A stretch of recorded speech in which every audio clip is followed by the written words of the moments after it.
The church of south India diocese of Medak holy trinity church Bollarampet street సమర్పిస్తున్న అనుదిన వాక్య ధ్యానాలకు స్వాగతం. మన ప్రభువును ప్రియ రక్షకుడైన యేసుక్రీస్తు వారి మహాశక్తి గల నామమున ఈ కార్యక్రమాల్ని వీక్షిస్తున్న ప్రియాతి ప్రియమైన సంఘసభ్యులకు, దేశ విదేశాల్లో ఉన్న మన సంఘసభ్యులకు, ఆత్మీయులైన మన ప్రేక్షకులందరికీ మనస్ఫూర్తిగా మా కృతజ్ఞతల్ని తెలుపుకుంటున్నాం. ఐగుప్తు దాస్యం నుండి విడిపించబడి కానాను ప్రదేశానికి ప్రయాణమై వెళ్తున్న ఇశ్రాయేలీయులు వారి అరణ్య మార్గములో దేవుని ఆశ్చర్య కార్యాలన్నిటినూ ప్రత్యక్షంగా చూస్తారు. మారా అనే ప్రదేశానికి వారు చేరుకున్నప్పుడు అక్కడ ఉన్న నీళ్లు త్రాగలేనంత చేదుగా ఉన్నందున వారు వారి నాయకుడైన మోషే మీద సనుగుకొన్న సందర్భంలో మోషే యెహోవా దేవునికి మొరపెట్టి ఆయన ఆదేశానుసారం ఒక చెట్టును నరికి నీళ్లలోకి వేయగా అది ఆ జలాలను శుద్ధిపరిచి మాధుర్యంగా మారుస్తుంది. చేదైన మారా జలాన్ని మాధుర్యంగా మార్చిన దేవుడు, the god who made the bitter waters into sweet at Marah అనే ఈ అంశంపై మన సంఘసభ్యులు శ్రీమతి పి జాయిస్ రవికిరణ్ గారు ఇప్పుడు మనకు దైవ సందేశాన్ని అందిస్తారు. సందేశానికి అనుబంధంగా ఈ గీతాన్ని ముందుగా విందాం.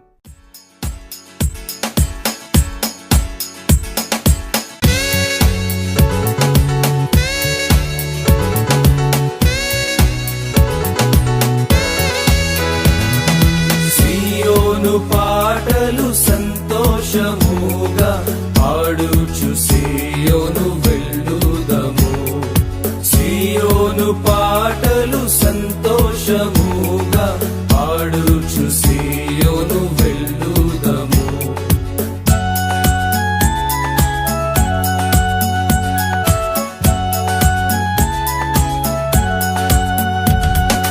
లోకాన శాశ్వతానందమేమియు లేదని చెప్పెను ప్రియుడేసు. లోకాన శాశ్వతానందమేమియు లేదని చెప్పెను ప్రియుడేసు. పొందవలేని లోకమునందు కొంతకాలమెన్నో శ్రమలు. సియోను పాటలు సంతోషముగా పాడుచు సియోను వెళ్ళుదము.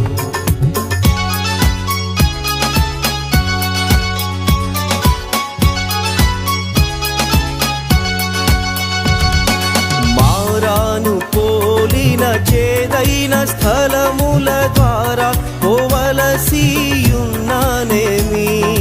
మారాను పోలిన చేదైన స్థలముల ద్వారా పోవలసియున్నానేమి. నీరక్షకుండగు యేసే నడుపును, మారని తనదు మాట నమ్ము. సియోను పాటలు సంతోషముగా పాడుచు సియోను వెళ్ళుదము.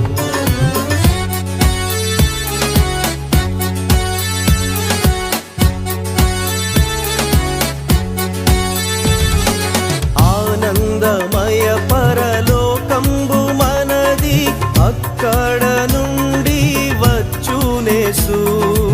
ఆనందమయ పరలోకంబు మనది, అక్కడ నుండి వచ్చునేసు. సియోను గీతము సొంపుగా కలసి పాడేదము ప్రభు యేసుకు జై.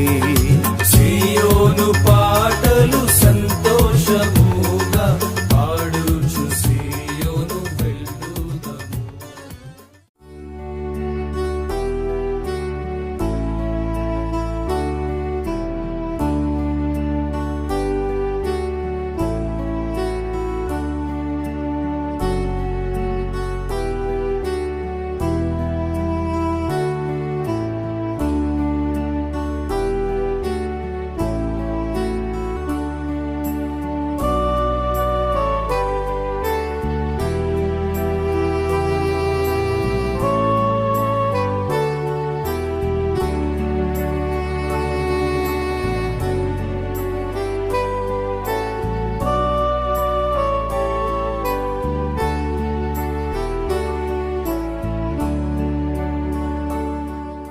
అనుదిన దైవ ధ్యానములకు స్వాగతము. ప్రభువైన యేసుక్రీస్తు నామములో మీ అందరికీ శుభములు తెలియజేస్తున్నాను. ప్రార్థించుకుందాము. మహోన్నతుడా, మా గొప్ప రాజా యేసయ్య, మీ యొక్క ఘనమైన నామానికి స్తుతులు స్తోత్రం ప్రభా. తండ్రి, ఈ దినము మీరు మాకు ఇచ్చిన తండ్రి వరము నాయన. తండ్రి, ఇదిగో ప్రభా, మరి మా యొక్క ఊపిరి మీ సన్నిధిలో ఉంది ప్రభా. మరి మీరు తలచినచో తండ్రి, ఏ క్షణమైనను ఏ గడియ అయినను తండ్రి, ఇదిగో నాయన మమ్మల్ని మరి పిలుచుకునే వారై ఉన్నారు. జీవ మరణములు తండ్రి మీ ఆధీనంలో ఉన్నవి. మాకంటే గొప్పవారు ఎంతోమంది తండ్రి మరి ఈ దినమున తండ్రి మరి మరణమై ఉండవచ్చు నాయన. కేవలము మీ కృప వలన తండ్రి ఈ దినాన్ని మాకు అనుగ్రహించిన విధానాన్ని బట్టి వందనాలు నాయన. మీ వాక్యం ధ్యానించుకుని తండ్రి మరి ఇదిగో నాయన దాని అందున్న సత్యాలను గ్రహించుకుంటకు మా జీవితాలను మార్చుకుంటకు మీ కృప చూపించమని నజరేయుడైన యేసుక్రీస్తు నామములో ప్రార్థించి వేడుకొచ్చున్నాను ప్రభా. ఆమేన్.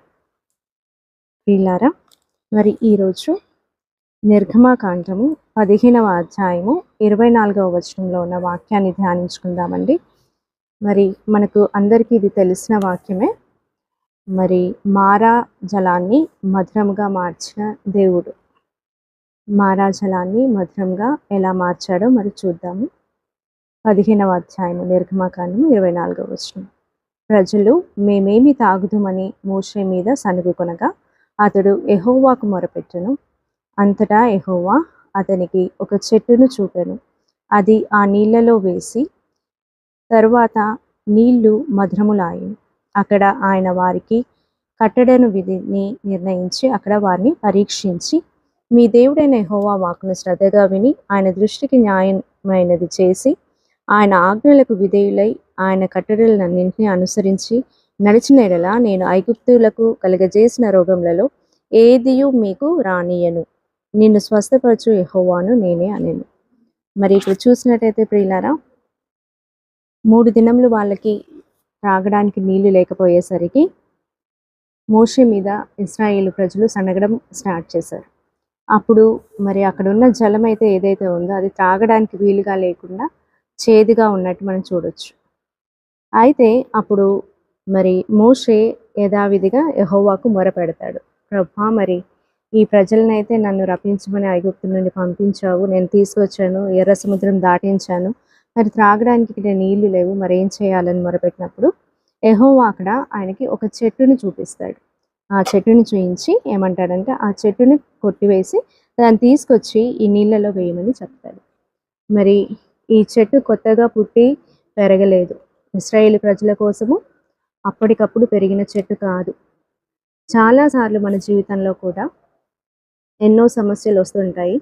కానీ ఆ సమస్యలకి పరిష్కారం మన కళ్ళ ముందు ఉన్నా కూడా మరి దాన్ని కనుగొనడానికి, దాన్ని గ్రహించడానికి మనకు జ్ఞానం కానీ శక్తి కానీ ఉండదు. అలాంటి సమయంలో మరి ఇక్కడ మోషే ఎవరి సహాయం తీసుకున్నాడండి? యెహోవా దేవునికి మొరపెట్టాడు. అప్పుడు యెహోవా దేవుడు మరి అక్కడ ఒక చెట్టు ఉంది, దాన్ని తీసి నీళ్ళలో వేస్తే అది మధురంగా మారుతుందని చెప్పాడు. మరి మన జీవితంలో సమస్యలు వచ్చినప్పుడు కూడా మన ఎదుట దానికి పరిష్కారం ఉన్నప్పటికీ మనం దాన్ని గ్రహించే శక్తి, జ్ఞానం మనకు ఉండదు. ఆ సమయంలో మరి యెహోవా మీద ఆనుకుని ఆయనకు మొరపెట్టినప్పుడు ఆయన ఆ మార్గాన్ని సరళం చేస్తాడు. ఆ పరిష్కారం ఏదైతే మనకు కళ్ళ ముందు ఉందో దాన్ని మనకి తేటపరుస్తాడు. మరి ఇక్కడ కూడా చూసినట్టయితే మరి మారా నీటిని మధురంగా మార్చిన దేవుడు ఒక కండిషన్ని కూడా పెడుతున్నాడు. చాలా మటుకు ఏమనుకుంటామంటే ఒక వాగ్దానం ఉంటుంది ఈ వాక్యంలో, నిన్ను స్వస్థపరచు యెహోవాను నేనే అనేను. అదొక్కటే తీసుకుంటాం.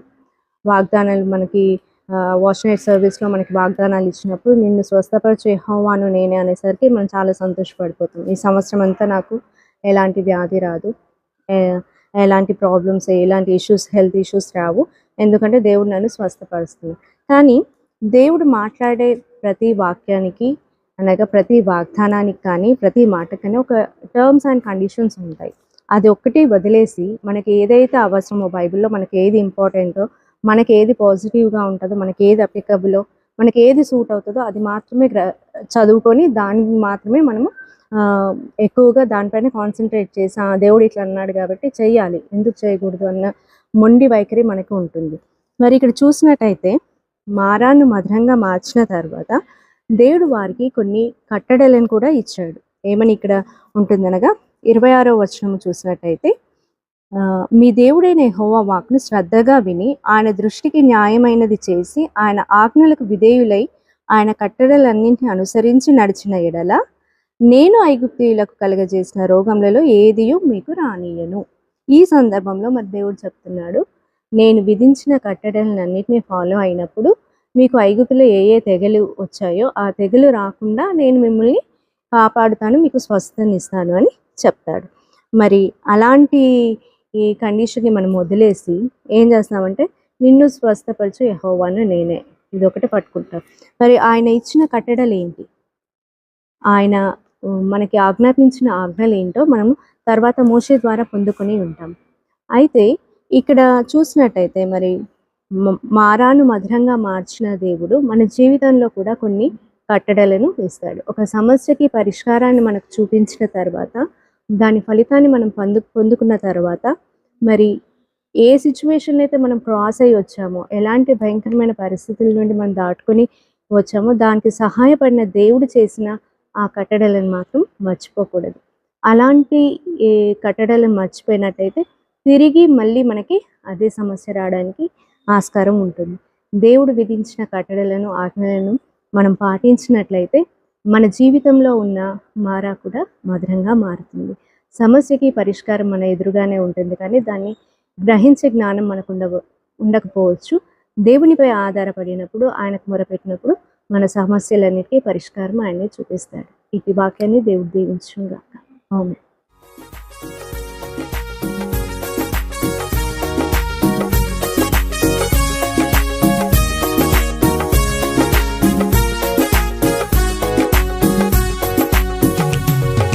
సంకట దుఃఖములెల్లా తీరిపోయేగా నసింపజేయుదూత నన్ను దాటిపోయేను, నసింపజేయుదూత నన్ను దాటిపోయేను.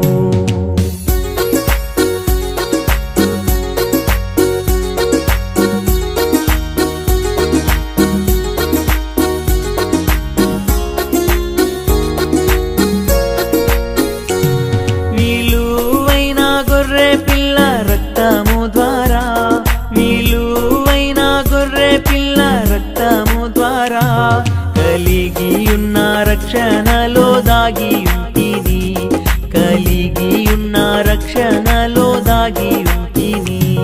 నా సంకట దుఃఖములెల్లా తీరిపోయేగా నసింపజేయుదూత నన్ను దాటిపోయేను, నసింపజేయుదూత నన్ను దాటిపోయేను.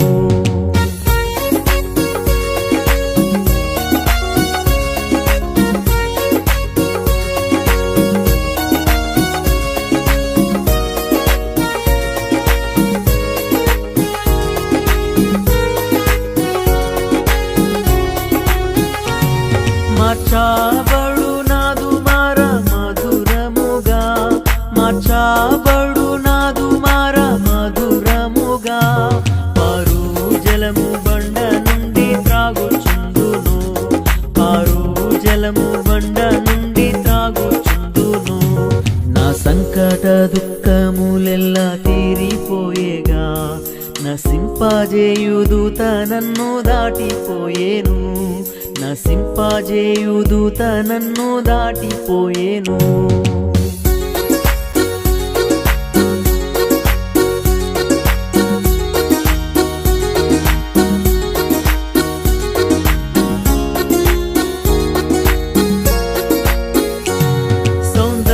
సౌందర్యమయమగు పరమకానాను, సౌందర్యమయమగు పరమకానాను.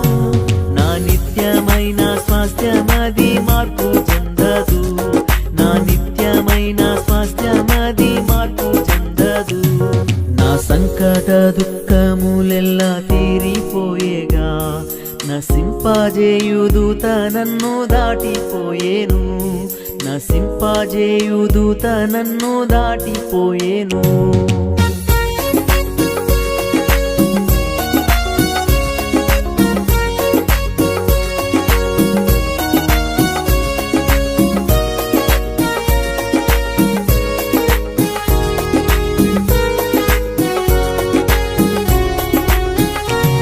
నా యేసు